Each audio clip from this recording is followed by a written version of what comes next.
me goodbye had become a piece of meat fried in burning oil by the time I came back.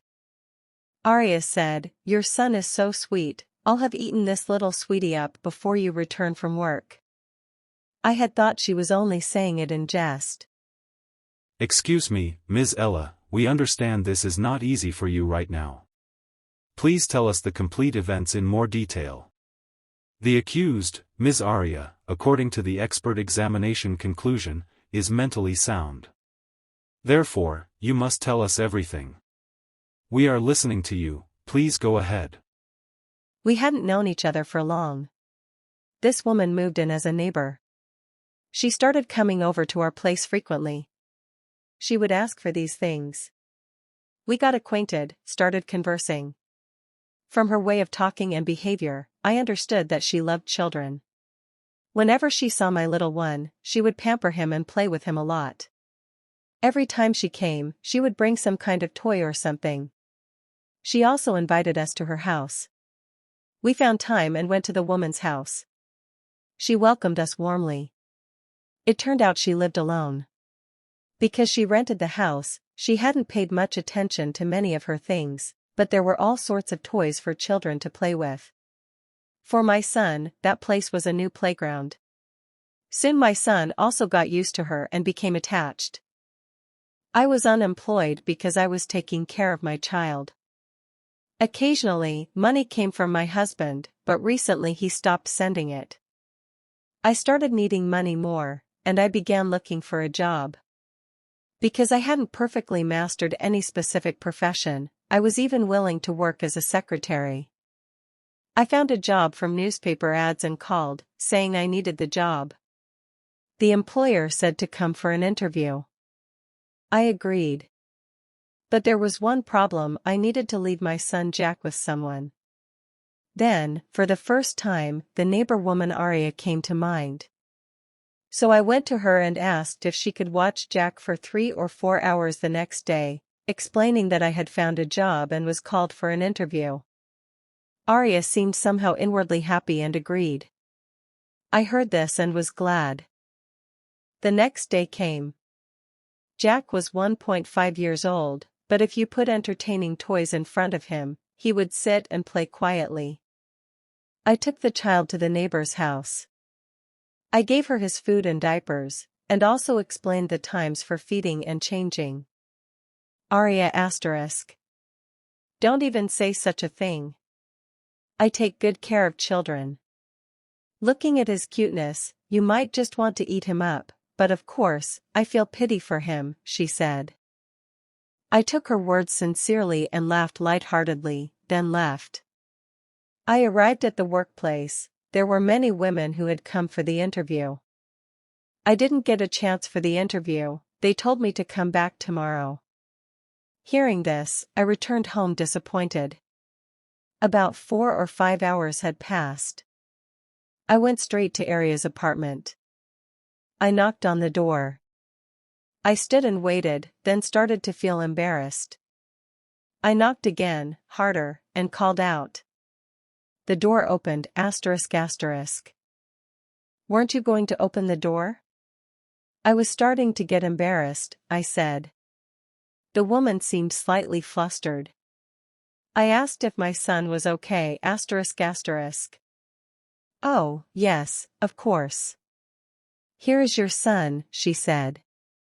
I looked at my son, he was sitting and playing. My heart felt at ease. Then the neighbor woman asked, "Did your job get settled?" I replied, "No, unfortunately, it didn't.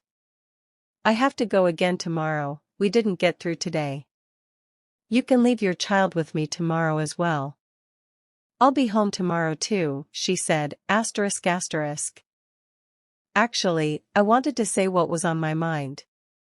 Are we bothering you? I asked ***. No, don't be embarrassed. I'll be home anyway, she said.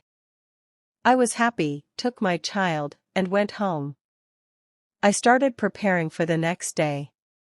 Towards evening, when I was trying to change my son's diaper, I undressed him and saw that he had been bitten in 3 places. They were slightly bruised.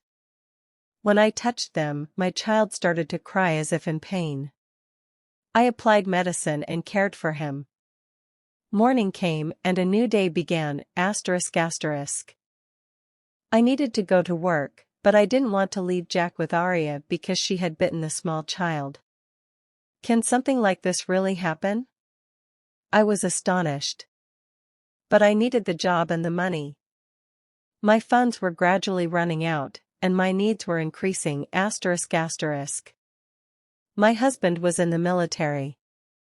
We used to talk when he had time over the phone, but lately, he had stopped paying attention to us and stopped sending money. I was helpless. I carried my son and went to Arya. There are bite marks on my son. Why? I asked, asterisk asterisk. Arya replied, yesterday, while playing, we were joking around and I nibbled on his arms and legs. Did it leave marks?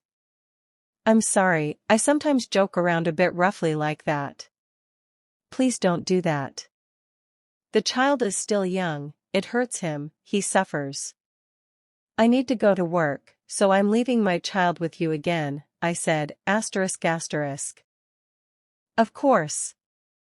We'll do many things with this sweetie, we'll play, we'll run around. But today, I might just end up eating him for sure, she said, then took the child and his food. I felt disturbed by these words, but without paying much attention, I headed to my job, asterisk asterisk. The interview happened. The results weren't bad, they hired me. I was happy and on my way home. Thinking about my new job, I now needed to find a nanny for Jack, and I needed to buy new clothes, a bag, and shoes. I went to shop around. I bought things for myself and for Jack, being even more careful with my money. Time passed very quickly, about 5 or 6 hours had passed. I finally returned home, feeling happy, asterisk asterisk. I went to Arya's apartment and knocked on the door like the previous day. No one answered. The door was unlocked. I started to go inside. Everything was scattered all over the place, messy. I started calling out, Arya. That's when I saw her, with a knife in one hand, asterisk asterisk. Oh, hello Ella. You're back? Can I congratulate you? She asked. She seemed excited. I said, yes, of course.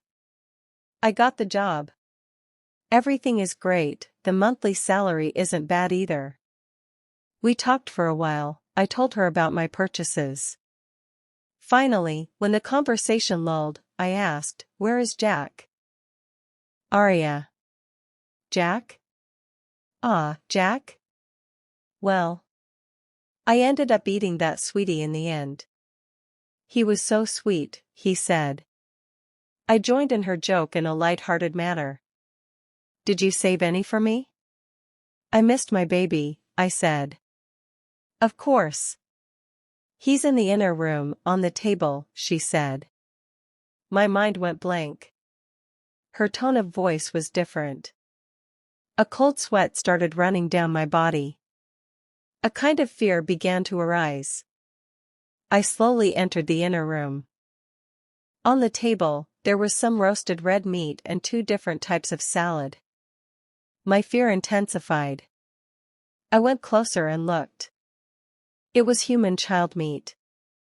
The hands, feet, and head were recognizable like that. The meat had been stripped from the leg near the thigh. A foot bone was visible among the meat. I was horrified. Arya, don't scare me, I said, and started screaming Jack. I began shaking her arms and legs, wondering if he would make any sound. I kept screaming Jack, over and over again. Your son can't hear you, she said. Why? I asked. Because that cooked meat on the table is your son, she said. Are you insane? I shouted and grabbed the skewer on the table. Anger, hatred, fear, everything was being reflected in me. In my mind, I thought, it still seems like she's joking. But when I looked, she started approaching me to lunge at me with the knife in her hand. The situation was serious, she could kill me too. I went on the defensive. I started swinging the object in my hand towards her.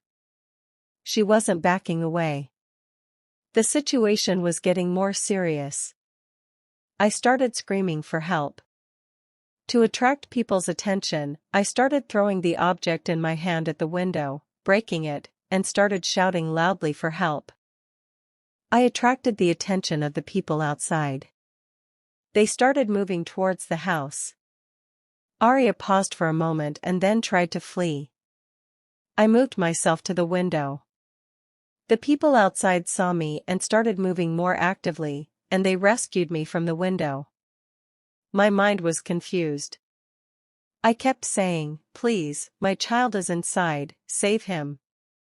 That's all. 4 or 5 people went inside. After a while, they came out saying there was no one else inside, or anyone else. Some said, "We need to call a doctor," while others said, "This girl seems mentally ill." When I tried to pull myself together, I said, "Please call the police." The police arrived shortly after and investigated the situation. I kept telling them, over and over, "Just find my child." I was suffocating, feeling like I couldn't get air. Everything happened so fast. I could barely process anything properly. My thoughts were jumbled, my vision darkened, and I lost consciousness. Thank you, Ms. Ella. We will move on to questions later. According to the expert examination conclusion, the burned meat in Ms. Aria's apartment was the body of a male child approximately 1.5 to 2 years old. Also, according to the expert conclusion, Ms. Aria is not mentally sound. If she were a healthy woman, preparing a human child like kebab and making 2 different salads in a coma state would be an interesting situation, in my opinion. Now, let's speak with Ms. Aria. Ms. Aria, for what purpose did you move here? Please elaborate about yourself, your family, and the statements made above by Ms. Ella. Please, Ms. Aria, the floor is yours. Hello, my name is Aurea.